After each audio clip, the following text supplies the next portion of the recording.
Students, MA तृतीय semester आपका द्वितीय प्रश्न पत्र भारतीय समाज एवं संस्कृति। आज हम भारतीय समाज एवं संस्कृति में देखने वाले हैं भारतीय परंपरा। हमारी भारत देश की क्या संस्कृति है, क्या परंपरा है, आज हम इसका अध्ययन करेंगे। पिछली कक्षा में हमने विवाह का अध्ययन किया, आज हम भारतीय परंपरा का अध्ययन करेंगे। भारतीय परंपरा में हम सर्वप्रथम वर्ण व्यवस्था को देखते हैं। भारतीय परंपरा में वर्ण व्यवस्था जो है एक ऐसी व्यवस्था है जिसमें हमारे कार्यों का निर्धारण किया गया था। कार्यों का निर्धारण हमारी स्वयं की इच्छा के अनुसार, हम जैसा कार्य स्वयं के लिए चुनेंगे वैसा हमारा वर्ण होगा। यहाँ पर किसी प्रकार की कोई बाध्यता नहीं थी, परंतु कालांतर में क्या हो गया, यह व्यवस्था कर्म प्रधान न होकर, कर्म के आधार पर न होकर जन्म के आधार पर होने लग गई और यह व्यवस्था कठोर हो गई, जो वर्ण से बदलकर जाति में परिवर्तित हो गई। अब हम वर्ण व्यवस्था को अच्छे से देख लेते हैं। वर्ण व्यवस्था क्या है? वर्ण व्यवस्था ऋग्वेद के 10वें मंडल के पुरुष सूक्त में वर्ण व्यवस्था का उल्लेख है। ऋग्वेद के 10वें मंडल के पुरुष सूक्त में बताया गया है कि परम पुरुष, परम पिता ईश्वर या ब्रह्मा, हम जिस किसी ईश्वर को माने, हम जिस किसी भगवान को माने, चाहे वो कोई भी भगवान हो, किसी भी धर्म संप्रदाय को मानने वाले हम हो, तो उस ईश्वर की या उस परम पुरुष के शरीर से वर्णों की उत्पत्ति हुई है, जिसमें हम मुख की बात करते हैं। कौन सा मुख? तो परम पुरुष के मुख से उत्पत्ति हुई है किस वर्ण की? ब्राह्मण की। ब्राह्मण की उत्पत्ति परम पुरुष के मुख से हुई है। तो मुख से हुई है तो ब्राह्मण देखिए कौन सा काम करता है, अब वहां पर कौन सा कार्य करेगा, ठीक? तो उसमें क्या कार्य करेंगे ब्राह्मण? शिक्षा का कार्य करेंगे, शिक्षा और पूजा पाठ का। यदि कोई व्यक्ति स्वेच्छा से पढ़ने और पढ़ाने का कार्य करता है तो वह किस वर्ण का होगा? ब्राह्मण वर्ण का होगा। यदि कोई व्यक्ति पूजा पाठ संपन्न करवाने का कार्य करता है तो वह ब्राह्मण वर्ण का होगा। तो परम पुरुष के किस मुख से ब्राह्मण वर्ण की उत्पत्ति हुई है? मुख से, ठीक है, जिसका कार्य क्या था? शिक्षा ग्रहण करना, शिक्षा प्रदान करना एवं पूजा पाठ को संपादित करवाना, पूजा पाठ पूर्ण करवाना, पूजा पाठ करवाना। अब हम परम पुरुष के शरीर के दूसरे अंग की ओर बढ़ते हैं। तो परम पुरुष के शरीर की भुजा, ठीक है, तो परम पुरुष के शरीर की भुजा, भुजा से किस वर्ण की उत्पत्ति हुई है? क्षत्रिय। क्षत्रिय का कार्य क्या होता है? रक्षा करना, अपने देश की, अपने राज्य की विदेशियों से या शत्रु सेना से, शत्रु राज्य से, शत्रु देश से रक्षा करना, यह कार्य होता है क्षत्रिय का। क्षत्रिय की उत्पत्ति परम पुरुष ईश्वर या ब्रह्मा के शरीर के किस अंग से हुई है? भुजा से। उसके पश्चात हम परम पुरुष के शरीर के तीसरे अंग की बात करते हैं। तो परम पुरुष के शरीर का तीसरा अंग जंघा, आपके घुटने और कमर के नीचे का पैर का जो भाग होता है जंघा, ठीक है। परम पुरुष की जंघा से उत्पत्ति हुई है वैश्य की। वैश्य जो व्यापार करता है, बिजनेस करता है, दुकान चलाता है, ठीक है। वैश्य की उत्पत्ति परम पुरुष की जंघा से हुई है, जिसका कार्य था व्यापार करवाना, समाज की अर्थव्यवस्था को सुनियोजित तरीके से संचालित करना और हमारी आवश्यकताओं की पूर्ति की सामग्री हमें व्यापार के माध्यम से प्रदान करना है। अब हम परम पुरुष के शरीर के चौथे अंग की ओर बढ़ते हैं। तो परम पुरुष के शरीर के चौथे अंग यानी परम पुरुष के पैर से इस वर्ण की उत्पत्ति हुई है शूद्र वर्ण की। शूद्र वर्ण का क्या काम था? उपरोक्त तीनों वर्णों की सेवा करना। उपरोक्त तीनों वर्ण कौन से? ब्राह्मण, क्षत्रिय और वैश्य। ब्राह्मण, क्षत्रिय और वैश्य, इन तीनों वर्णों की सेवा करना। सेवा करना अर्थात इनके हाथ पैर दबाना, इनके कपड़े धोना, इनके यहाँ पे कोई काम करना, ये नहीं, ठीक है। सेवा करना अर्थात इनके यहाँ मजदूरी करना, खेतों में मजदूरी करना, इनके यहाँ किसी प्रकार से श्रमिक के रूप में कार्य करना, ये कार्य किसका था? शूद्र वर्ण का था। परंतु कालांतर में क्या हो गया, यह जो व्यवस्था कर्म प्रधान थी, व्यक्ति अपनी इच्छा से किसी भी वर्ण का वर्ण कर सकता था, किसी भी वर्ण को धारण कर सकता था। यदि किसी का पिता ब्राह्मण वर्ण के अनुसार कार्य करता है तो उसका पुत्र स्वयं की इच्छा से या स्वेच्छा से वैश्य, शूद्र या क्षत्रिय का भी कार्य कर सकता था। वैसे ही क्षत्रिय का पुत्र भी ब्राह्मण, वैश्य, शूद्र का कार्य कर सकता था, और वैश्य का पुत्र भी ब्राह्मण, क्षत्रिय, शूद्र का कार्य कर सकता था। शूद्र का पुत्र भी ब्राह्मण, क्षत्रिय और वैश्य का कार्य कर सकता था। परंतु कालांतर में क्या हुआ कि जब कुछ लोगों ने देखा कि इस वर्ण को यदि हम धारण किए हुए हैं तो समाज में हमारी स्थिति कैसी है, हमारी परिस्थिति कैसी है, उच्च है, समाज में हमें ऊंचा स्थान प्राप्त हो रहा है, और हम चाहते हैं कि यह ऊंचा स्थान हमारा सदैव के लिए बने रहे, हमसे यह स्थान छीना न जाए।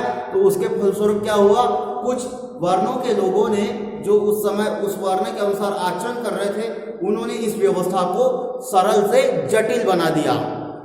इसे कर्म प्रधानता से हटाकर जन्म के आधार पर निर्धारित कर दिया कि यदि अब किसी ब्राह्मण वर्ण वाले को या ब्राह्मण वर्ण के अनुसार कार्य करने वाले व्यक्ति के यहाँ संतान का जन्म होता है या संतान की उत्पत्ति होती है तो वह संतान भी ब्राह्मण की होगी। क्षत्रिय की यहाँ होती है तो वह संतान भी क्षत्रिय की होगी, शूद्र के यहाँ होती है तो वह संतान भी शूद्र की होगी, वैश्य के यहाँ होती है तो वह संतान भी वैश्य की होगी, भले ही वह संतान उस वर्ण के अनुसार आचरण करे या न करे। अब यह व्यवस्था कैसी हो गई, जन्म प्रधान हो गई, जन्म पर आधारित हो गई। परंतु वर्ण व्यवस्था किस प्रकार थी या किस पर आधारित थी, यह थी हमारे कर्मों पर आधारित, अर्थात कर्म प्रधान। हम कर्म का या कार्य का चयन करते थे, उसके अनुसार हमारा वर्ण होता था। यह व्यवस्था परिवर्तनशील थी, परंतु कुछ स्वार्थी लोगों ने इस व्यवस्था को जटिल बना दिया और परिवर्तनशील बना दिया। उसके पश्चात हम अगली परंपरा देखते हैं, तो कर्म एवं पुनर्जन्म। कर्म, कभी कभी क्या होता है कि हमारे साथ कुछ गलत होता है या हमारे जीवन में तकलीफ ही तकलीफ आती है, दुख ही दुख आते हैं, तो हम क्या कहते हैं कि अरे ये तो हमारे किसी कर्म का प्रतिफल होगा, या हमने कोई कर्म किया होगा जिसमें किसी को ठेस पहुंची होगी, किसी को दुख हुआ होगा, उसका परिणाम यह हो रहा है कि ईश्वर उस दुख को अब हमें दे रहा है, वैसे हमारे कर्म का फल हमें अब प्रदान कर रहा है।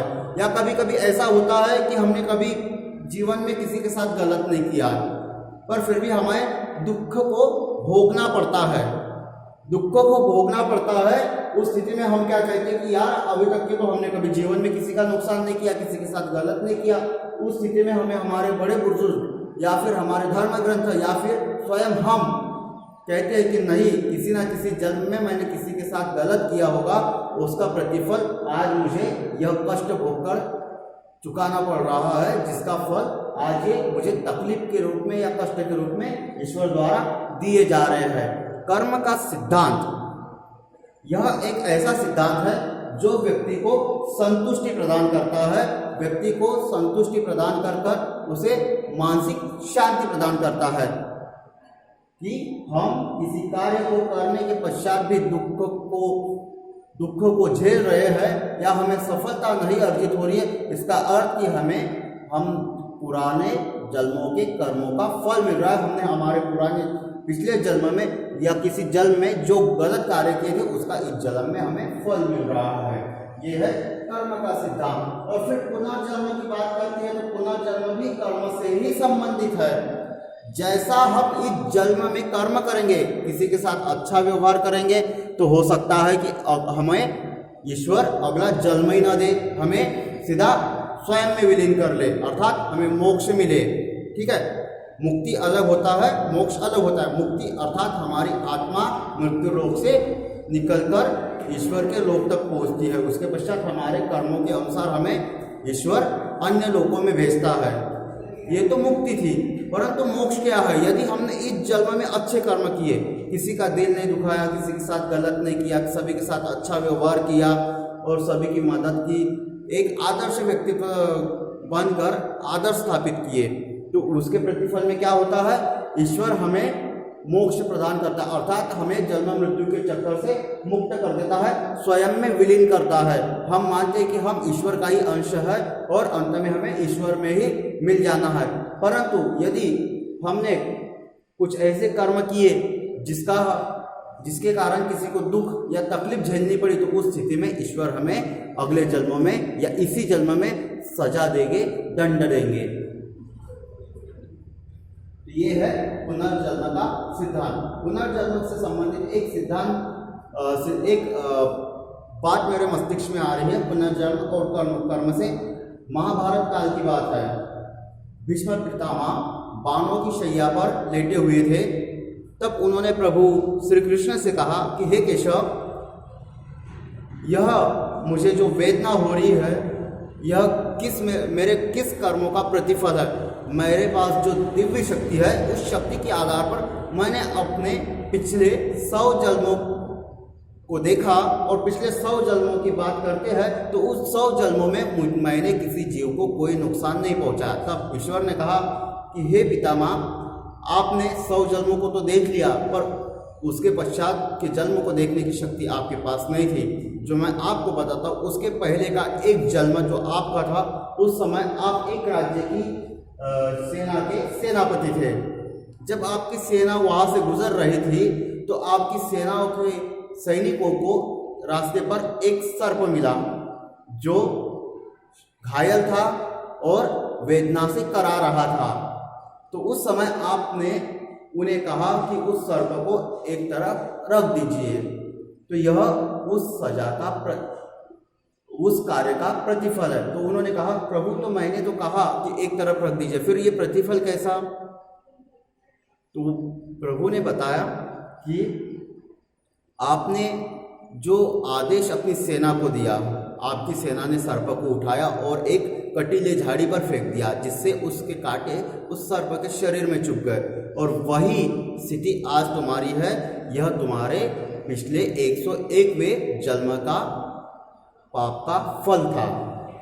तो ये होता है पुनर्जन्म और कर्म का सिद्धांत, जहाँ पर हम हमारे पिछले जन्म के अनुसार, पिछले जन्म के कर्मों के अनुसार जन्म लेकर सजा को भुगतते हैं। और श्रीमद् भागवत गीता में भी श्री कृष्ण ने कहा है कि कर्मण्येवाधिकारस्य मा फलेषु कदाचन, अर्थात कर्म करो फल की इच्छा मत करो, अर्थात अच्छे कार्य करो, यह अपेक्षा मत करो कि इसके प्रतिफल में मेरे साथ अच्छा ही होगा, परंतु जो भी होगा वह क्या होता है, अंत में अच्छा ही होता है।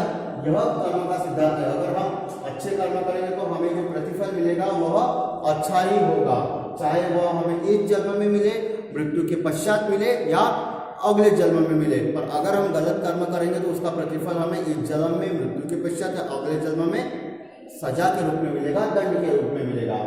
फिर उसके पश्चात हम देखते हैं भारतीय परंपरा का अगला पड़ाव आश्रम व्यवस्था। आश्रम व्यवस्था क्या है?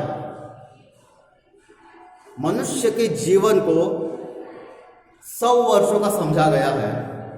प्राचीन काल के ऋषि मुनियों ने मनुष्य के जीवन को 100 वर्ष का समझा। उन 100 वर्ष को 25-25 वर्षों के 4 खंडों में विभाजित किया और वह 4 खंड आश्रम कहलाए, जहाँ पर व्यक्ति विश्राम करता है या विराम लेता है। ऐसे खंडों को आश्रम कहा गया या ऐसे स्थितियों को आश्रम कहा गया, जिसमें सर्वप्रथम है ब्रह्मचर्य आश्रम। ब्रह्मचर्य आश्रम क्या है? जहां हमारी आयु 0 से 25 वर्ष की होती है, ऐसे आश्रम को ब्रह्मचर्य आश्रम की श्रेणी में रखा गया। इस आयु में पुरुष या व्यक्ति गुरु के आश्रम में जाकर विद्या अर्जन करते हैं, पूजा पाठ करना सीखते हैं, धार्मिक कामों को, धार्मिक क्रियाओं को करना सीखते हैं। विद्या अर्जन करना यह ब्रह्मचर्य का प्रमुख गुण है, अर्थात एक विद्यार्थी का जीवन ब्रह्मचर्य आश्रम की श्रेणी में आएगा। फिर उसके पश्चात अगले 25 वर्ष अर्थात 26 से 50। तो यह जो व्यक्ति की आयु होगी वह होगी गृहस्थ आश्रम में प्रवेश करने की। अब व्यक्ति गृहस्थ आश्रम में प्रवेश करेगा जहां पर वह अपने परिवार की स्थापना करेगा। किस माध्यम से? विवाह के माध्यम से। और अपने परिवार का भरण पोषण करेगा, परिवार के साथ रहकर अपने परिवार के साथ समस्त सुखों का उपभोग करेगा, समस्त सुखों का आनंद लेगा। उसके पश्चात 50 से 75 वर्ष की जो आयु है यह वानप्रस्थ आश्रम के लिए निर्धारित की गई है, जिसमें व्यक्ति घर परिवार को छोड़कर साधना करने के लिए, तपस्या करने के लिए वन की ओर गमन करेगा और धीरे धीरे समस्त सांसारिक मोह माया लालसा सुख और भोगों का त्याग करेगा। फिर अंत में आता है संन्यास आश्रम। संन्यास आश्रम व्यक्ति के जीवन का अंतिम आश्रम है और इस आश्रम का मुख्य उद्देश्य होता है मोक्ष की प्राप्ति करना, ईश्वर की प्राप्ति करना, स्वयं को ईश्वर में समाहित कर लेना। व्यक्ति समस्त वानप्रस्थ आश्रम में संन्यास आश्रम की तैयारी कर ली। अब यहाँ से हमने क्या कर दिया, धीरे धीरे सभी भोग मोह लोभ माया का त्याग कर दिया। परंतु अब संन्यास में क्या होगा, अब हमने स्वयं को कठोरता से साध लिया है। अब हम यहाँ पर भूखे प्यासे रहकर ईश्वर की तपस्या करेंगे, साधना करेंगे, आराधना करेंगे और साधना करते करते ही मृत्यु को प्राप्त हो जाएंगे। संन्यास आश्रम का अंतिम लक्ष्य क्या होता है? ईश्वर की प्राप्ति या मोक्ष की प्राप्ति। अब हम चौथा सोपान देखते हैं भारतीय परंपरा का, जिसमें संयुक्त परिवार। आजकल तो संयुक्त परिवार विरले ही मिलते हैं, कहीं कहीं ही देखने को मिलते हैं, परंतु प्राचीन भारतीय समय में या आज से 25 वर्षों के पूर्व हमारे यहाँ अधिकतर संयुक्त परिवार पाए जाते थे, जहां पर 3 से 4 पीढ़ियों के सदस्य एक साथ निवास करते थे और 3 से 4 श्रेणी से अधिक श्रेणी के नातेदार एक साथ रहते थे। जैसे मैं, मेरे माता पिता, मेरे चाचा चाची, मेरे बड़े पापा, बड़ी मम्मी अर्थात मेरे पिताजी के बड़े भाई और उनकी पत्नी, फिर उन सभी के बच्चे, हमारे दादा दादी, ठीक। और हो सकता है कि यदि मेरा विवाह हुआ तो मेरी पत्नी और मेरी भी संतानें। ऐसे हम 5-6 प्रकार की नातेदारी या 5-6 पीढ़ियों के हो सकता है कि हमारी बड़ी पीढ़ी भी हो, परदादा भी हो, तो वे भी अपनी पीढ़ी के साथ एक साथ रहते थे, एक ही घर में रहते थे, सभी धन अर्जन करते थे और धन अर्जन करके परिवार के मुखिया को दिया जाता था और परिवार का मुखिया उस धन का परिवार के संचालन में उपयोग करता था। सभी के लिए एक साझा रसोई होती थी, एक रसोई होती थी जिसमें सभी परिवार के सभी सदस्यों के लिए एक साथ भोजन बनता था। ये था संयुक्त परिवार। परंतु आज आधुनिकता की इस अंधी दौड़ में हम संयुक्त परिवार से विलग होकर एकल परिवार की ओर अग्रसर हो गए और हमने एकल परिवार को अपना लिया, जिसमें पति पत्नी और उनकी संतानें। अब हम अगले सोपान की ओर बढ़ते हैं। तो भारतीय परंपरा का अगला सोपान है जाति व्यवस्था। जाति व्यवस्था जो वर्ण व्यवस्था थी, यह वर्ण व्यवस्था का ही विकृत रूप है जाति व्यवस्था। पहले जो वर्ण थे ब्राह्मण, क्षत्रिय, वैश्य और शूद्र, यह हमारे कर्मों पर आधारित थे। व्यक्ति जैसा कर्म करेगा वैसा उसका वर्ण होगा। मेरी इच्छा, मुझे कौन सा कार्य करना है तो मेरा वर्ण उस कार्य के अनुसार निर्धारित होगा। यदि मेरा पुत्र कोई दूसरा कार्य करना चाहता है तो उसका वर्ण उस कार्य के अनुसार होगा। यह बाध्यता नहीं थी कि आपको, अगर आपके पिता का वर्ण ब्राह्मण, क्षत्रिय, शूद्र या वैश्य है तो आपका भी वर्ण वही होगा। परंतु कुछ लोगों ने अपने स्वार्थ हेतु वर्ण व्यवस्था को जाति व्यवस्था में परिवर्तित कर दिया और जाति व्यवस्था में भी हम देखते हैं कई उपजातियां होती है। अब ये व्यवस्था कैसे हो गई? हमारी जन्म प्रधान हो गई, कर्म प्रधान न होकर जन्म प्रधान। यह हमारी एक परंपरा तो है पर हमारे लिए एक अभिशाप भी है जो हमारे उन्नति में बाधा रखती है।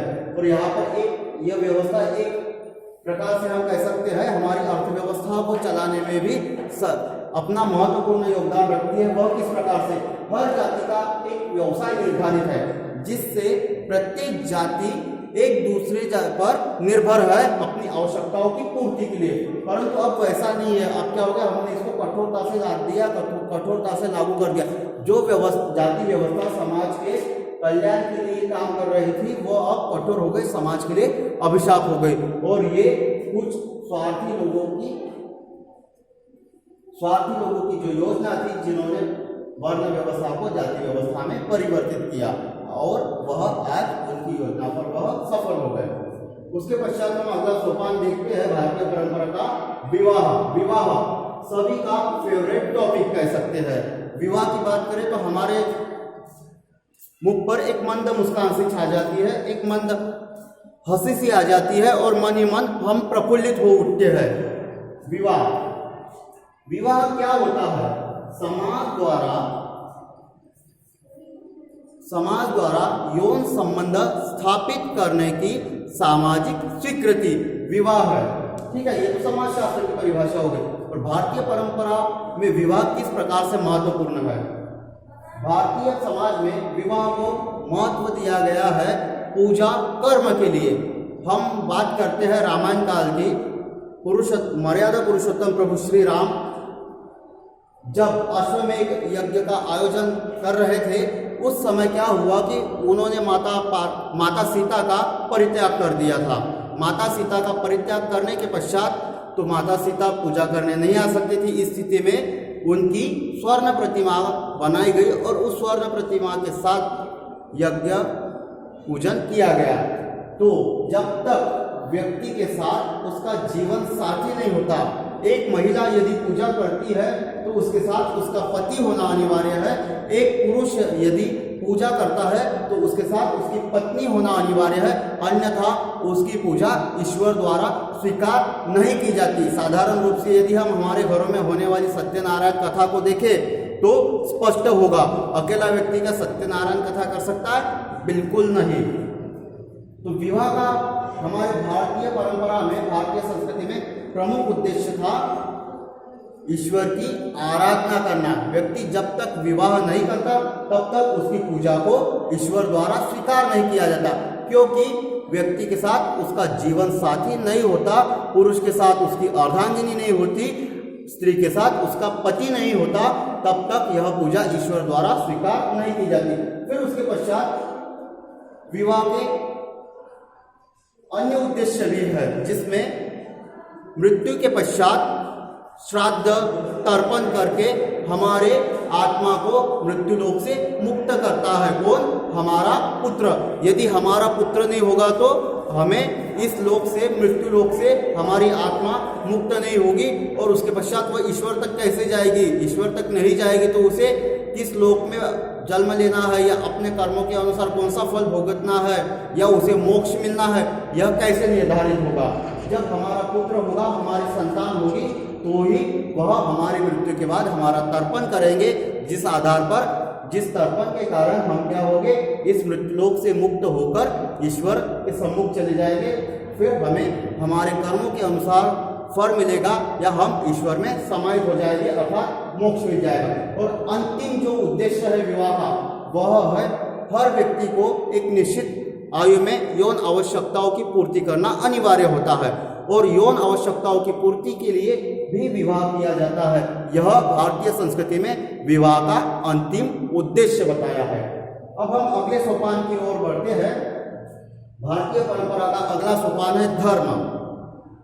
धर्म कई प्रकार के होते हैं। साधारण रूप से हम देखें, धर्म से आशय हम हमारे संप्रदाय से लगाते हैं, हिंदू, मुस्लिम, सिख, जैन, बौद्ध, ईसाई, पारसी और न जाने क्या क्या। परंतु धर्म वास्तविकता में यह नहीं है, यह है हमारे संप्रदाय। धर्म है अच्छे कार्य करना, पवित्र कार्य करना, पवित्र कर्मों में विश्वास करना, यह है धर्म। अच्छे कार्य कीजिए, किसी के साथ गलत मत कीजिए, किसी का नुकसान मत कीजिए, किसी को ठेस मत पहुंचाइए, अपने आचरण को नियंत्रित रखिए, अपने आचरण को अनियंत्रित होने से बचाइए, यह है धर्म। कोई गलत कार्य न करना, यह है धर्म। यदि हम अच्छा कार्य करेंगे, किसी को नुकसान नहीं पहुंचाएंगे, तो क्या होगा, हमें ईश्वर हमारे कर्मों के अच्छे फल देंगे, या हम ईश्वर में समाहित हो जाएंगे, हमें मोक्ष प्राप्त हो जाएंगे। और फिर उसके पश्चात कुछ धर्म अलग टाइप से भी डिफाइन किए गए हैं, जिसमें चोरी न करना, नशा न करना, अपराध न करना, सत्य बोलना, अपना कार्य ईमानदारी से करना, इन्हें भी धर्म की श्रेणी में रखा गया है। अगर हम संप्रदाय की बात करें तो भारतीय संस्कृति में संप्रदाय को धर्म की श्रेणी में रखा गया है, जैसे हमारे हिंदू संप्रदाय, मुस्लिम संप्रदाय, सिख संप्रदाय, जैन, बौद्ध, पारसी, ईसाई और न जाने अन्य कोई इन धर्मों में अपने जो रीति रिवाज, परंपराएं, संस्कार, मूल्य है, उनका भी पालन करना धर्म की श्रेणी में आता है। तो यह था आज का हमारा शीर्षक, भारतीय परंपरा।